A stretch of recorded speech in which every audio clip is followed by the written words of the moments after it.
it's okay to actually eat sometimes unhealthy foods if it's a supplement to get to a caloric surplus.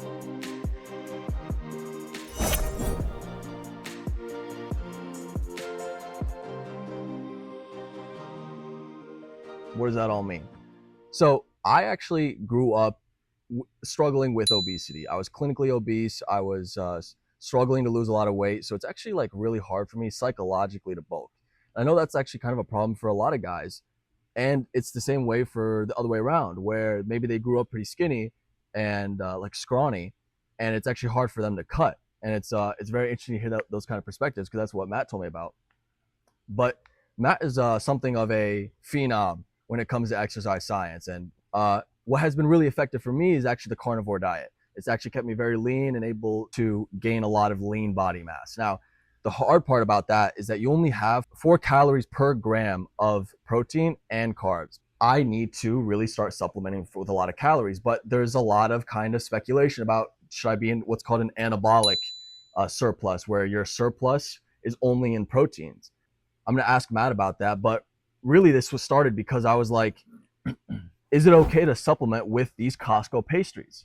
Because they're delicious and I really want to eat them, but I don't know if it's going to make me gain a lot of fat. And, you know, that's not something I really want to do, but maybe that is something that's necessary to do, because Matt has been through that bulk, right? You've gained a lot of body fat before. So I asked him, hey, Matt, is it okay to eat these things? And he said something very important. He said, it's okay as long as you're using it as a supplement, or if you're using it as a supplement to get to that caloric surplus. And that really dawned this interesting idea in my head, like how many people are kind of hesitant to go into a caloric surplus. So Matthew, why do you think I struggle with bulking? Why do you think people in general struggle to kind of get over that psychological barrier to bulk or to cut? And moreover, how do you mitigate the effects of like severe cuts where you lose a lot of muscle mass or gain a lot of body fat? Because you've been through the extremes of each end. You've lost a lot of muscle mass before and you've gained a lot of body fat, right? Yeah, you don't want to lose what you built up, whether that's building your leanness. Obviously that's not building in the literal sense, or building strength and muscle. You don't want to cut and lose all that.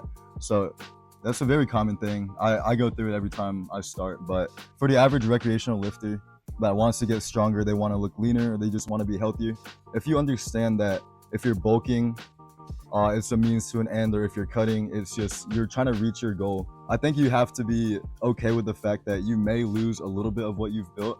But scientifically, there's definitely behaviors and things that you can do to decrease the amount that you lose. And we'll get into it more as the video goes on. And we're going to show this picture of Matthew when he was in his bulk. Do you regret that? You No. regret bulking that hard?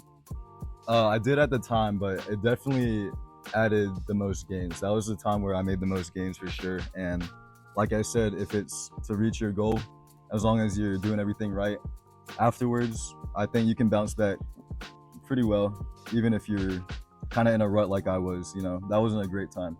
So how can we use cardio? This is something that you know a lot about. How can we utilize cardio to mitigate these effects? Yeah. For both bulking and for cutting? Yeah.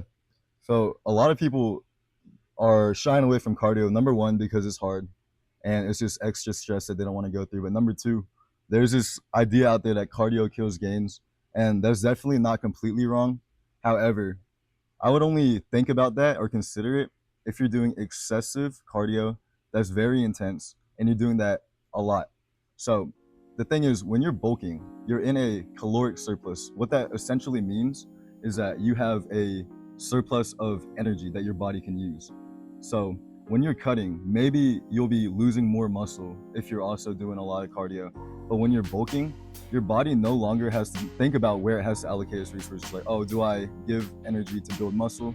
Do I give energy to repair the oxidative stresses from cardio? You now have more energy to where your body can recover from both. And in that way, when you're gaining weight, you're staying a lot healthier. I mean, I was out of breath walking up 2 flights of stairs at my biggest bulk. That was obviously not a point that you want to go to. But when you're bulking, if you know how to do the cardio, you can actually decrease the amount of fat that you gain by targeting what's called fat oxidation. So that's one of the main points of this video, is to actually analyze and really discuss how to specifically target fat oxidation. It's a little debate we've been having for a while, because something that I've been thinking about is like with liver glycogen, you're using that to power your central nervous system, heart, intestines, kidneys. And when you're going throughout your day or through a really strenuous weightlifting exercise, you're draining that liver glycogen, but you're only draining the glycogen in the muscles that you're targeting for that weightlifting. Your muscles don't have an enzyme that exists in your liver, and that enzyme is called glucose 6-phosphatase. And the only important part about that is that when you, let's say I do a really hard leg workout, I'm only draining the glycogen in my thighs, but the glycogen remains in my forearms, chest, tricep, etc. So if you want to continue doing that workout, that's great. But you're also, regardless of what you're targeting after the weightlifting exercise, if you're doing it, if it's really strenuous, you're definitely going to be draining your liver glycogen. The best way to target fat oxidation is to do one of those leg days, and then I hop on the stationary bike. Now, why do I do that? Because I know that if I push my body through, I'm going to be telling myself that I'm tired. My body's telling me to stop. But I know the science, and I know that if I keep pedaling, my body has energy demands in my thighs, and now it has to allocate the excess energy I have in my body, which is in the form of fat, take it from my fat cells and shunt it into my muscle cells in my thighs, as well as the cells in my liver, because I still need to power my central nervous system and other central metabolic activities. So that way, I've actually noticed a significant decrease in my fat composition. So something I've been thinking about is like, how do we really target that crossover point? And that's why I've recruited Matt here to talk about that crossover point. There's a lot of interesting data on VO2 max, maximum respiration, intensity as it pertains to glycogen usage. Yeah, so essentially the question here is, how do we burn fat when we exercise rather than using glucose? So there's two real reasons why your body would use fat during exercise. One of them, like in your case, would be he was depleted of his glycogen and the body had no choice but to go to fat. Another way you can do that though is you see a lot of people when they're quote unquote cutting, all they do is go on walks. That's what I did. I went on walks. I never did anything above zone 2 cardio. Yep. By the way, zone 2 cardio, we can just define that as around 60% of your max heart rate. We'll put up a chart so you can see, but it's around 120 is the maximum heart rate for 20-year-olds, and then just gradually decreases as you get older. You don't want to, you want to stay between 120 beats per minute to 140 beats per minute for our 20-year-olds. And again, that gets gradually lower as you get older to maintain zone 2 cardio, because anything above that, you're going to start using glycogen because the intensity is increasing, right? That's right. And the zone 2 cardio is very important because that's where you're going to be around the 40 to 60% VO2 max range. Now the VO2 max is the max amount of oxygen that you consume in a minute during intense exercise. If you're at that intensity where you're at peak 100% VO2 max, your body is not going to want to use fat. Why? Because fat is way too slow of a fuel source to break down and shuttle to your muscles. That's where you're going to be using glucose. And for heavy lifting, of course, that's fine. Of course, you want that. But if we're using cardio as a supplement to gain or to lose weight and fat, then if you're not depleted of glycogen, you're going to want to stay around that VO2 max of 40 to 60% of the VO2 max zone 2 cardio. Why? Because that is not intense of an exercise enough yet to where your body is going to want to use glucose. And the more you exercise and the more intense it goes, that's called the crossover point where your body stops using fat and it's going to want to start using glucose because you need way faster rates of ATP production. And that's the science we're trying to present here, is that if you want to target those glycogen stores so that you can subsequently target your fat stores, you have to do really high intensity work, like a really hard leg day, really hard chest day, and what have you, so that afterwards you're going to hop on the bike, like I said, and or do some like zone 2 cardio, as he said, walk around, and you're targeting those fat stores. But again, any higher than that, that's where fatigue, like genuine bodily physiological fatigue, starts to come in. Your body is demanding 1,000 units of energy and you only have 50 available in the current moment, because that's the rate at which your body can deliver ketones to your muscle cells to maintain the energy that you're demanding out of them from your central nervous system. Now, if you're someone who's at the peak of their career, they don't have a lot of time to go to the gym, you can utilize the science that we're talking about right now to utilize zone 2 cardio after your long day of working. So what do we mean by that? that means that your liver is sending energy to your brain, your heart, again, renal activity to maintain your standing up, your thinking. Your brain uses about 20% of your daily calories to maintain your thoughts and your mental acuity. So you can utilize that science, and after your shift of work, you can go to your neighborhood, go wherever you are on the treadmill, and utilize zone 2 cardio, stay in around 120, 140 beats per minute, and you're going to be targeting that fat oxidation after your day of work, and you have not eaten any glycogen. You can eat protein, and that's why I promote the carnivore diet, because you're actually targeting more of that fat oxidation just throughout your daily activities. So during a bulk, when you're intaking more carbs so that your body has more energy to repair itself and also push harder in the gym, you're gonna want to eat it with something else like protein or fat, because you want to slow down its digestion. If you eat carbs on its own, what happens is your blood glucose is going to spike up, and that's going to cause your insulin to spike up, which does a few things that can be harmful. Number one, if you do it too soon before a workout, you can become hypoglycemic, which means low blood sugar. Why? Because the insulin intook the glucose into your cells, and now your blood sugar is low, and you might actually have a worse workout if you eat way too soon. Another reason is you could actually decrease lipolysis, which is breaking down of fat, which is what you want to target. That's what we're talking about here. So does that mean that if I eat those Costco pastries like, an hour before my workout, and then I do like a really hard leg day, and I look at my Apple Watch, I burned like 400 calories, which is how many is in one of those pastries. Are you saying that like if I do that hour of strenuous exercise, then I hop on the bike, have I sufficiently drained the glycogen store, and am I able to target fat on the bike? Well, the thing is, spiking insulin, the reason why it can decrease lipolysis is because your body is, with the increased insulin, is kind of sensing that there's a lot of insulin in the bloodstream. So the biomarker is the spike of insulin. That's right. Yeah.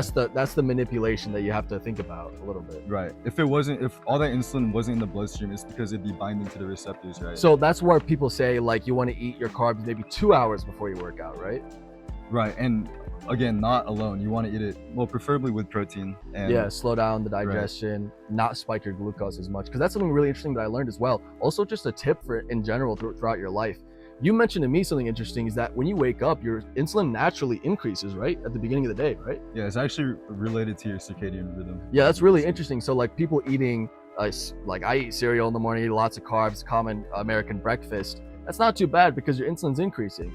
But again, your insulin's gonna rise to sequester all that glucose that's in your bloodstream. That's what the sugar crash is referred to as, and that can, as you said, make your workout worse, even make your day worse if you're not even going to the gym. So that's something you have to be mindful of, but also eat it with slow digesting things like, meat, but if you're vegetarian, like leafy greens, that is cellulose, so it doesn't actually digest. That's dietary fiber, so it allows really slow like digestion and intake of the nutrients that you're eating in your intestine. So pretty interesting. So at the 30-minute mark that I'm talking about on the bike, I want to mention something really important for everybody is that you're going to feel potentially fatigued. And for people who are new to working out or new to long-term endurance, you're going to feel that fatigue. But the really important thing that we've been talking about here is that you have to push past that fatigue, because maybe if you're not used to this kind of cardio, if you're not used to that intensity, you're going to be thinking that like this is life or death. It's extremely painful. I remember when I first went through cardio, it was like extremely painful, like a serious burning feeling inside my stomach. But you have to push past it because you have to trust the science that your glycogen is now depleted and you're now tapping into fat stores. That's called ketosis, what is also known as like emergency fuel if you're in quote starvation mode. But starvation is just relative to glycogen storage. So evolutionarily, we loved glucose and glycogen because it was actually like a rare nutrient. So we don't have as many receptors for glucose, like for carbohydrates, as we do for amino acids. So amino acids and protein are way more satiating. It's way harder to eat those in excess. You're not really going to feel hungry after, versus glucose, because commonly what's understood, because of this evolutionary development, when you eat glucose, you're going to want even more carbohydrates. So the common example that we use, you eat a huge dinner and you feel extremely stuffed. I can't eat another thing. You get one bite of that cheesecake, you're stuffed in your face. I can eat it to the end of time because you just don't have as many receptors. So that's something that you have to be seriously mindful of when you're going about taking care of your diet and curating what you want to eat in a day. So I push past that point because I know at least my liver glycogen is drained. And now I'm tapping into those fat stores, that emergency fuel. And so for people who might have like 20+% body fat, that's a really important detail. You keep doing that every day, you can make some serious progress. I know many people who are around our age the reason I use my age is because testosterone is different and metabolism is different, and our general energy breakdown is a little bit more efficient. But I tell them all the time, I have good friends who were obese just like me, and I tell them how to get past this. You hop on the bike, your glycogen is drained, you're keeping track of this stuff, it's only a few details, and you just maintain your protein, like around 150 grams of protein, whatever your weight you are, that's a really solid amount of protein, you would agree, in a day, 150, maybe 200 grams of carbohydrates, and then just whatever fat is associated with that food, whatever you like. But if you also want to decrease the fat that you're intaking, then just buy protein and carbohydrates, but first start with carbohydrates with lower fat content. And it really follows this rule, like you actually kind of are what you eat. You eat more fat, you're going to be having more fat on your body. It's in a constant flux of in and out. So if you give more fuel to the fat cells, it's going to sustain. But if you decrease the fat, which is why I talk about the carnivore diet, then you're going to remove the ability for those fat cells to be replenished. So that's the really public health value that we have and that we're presenting here today.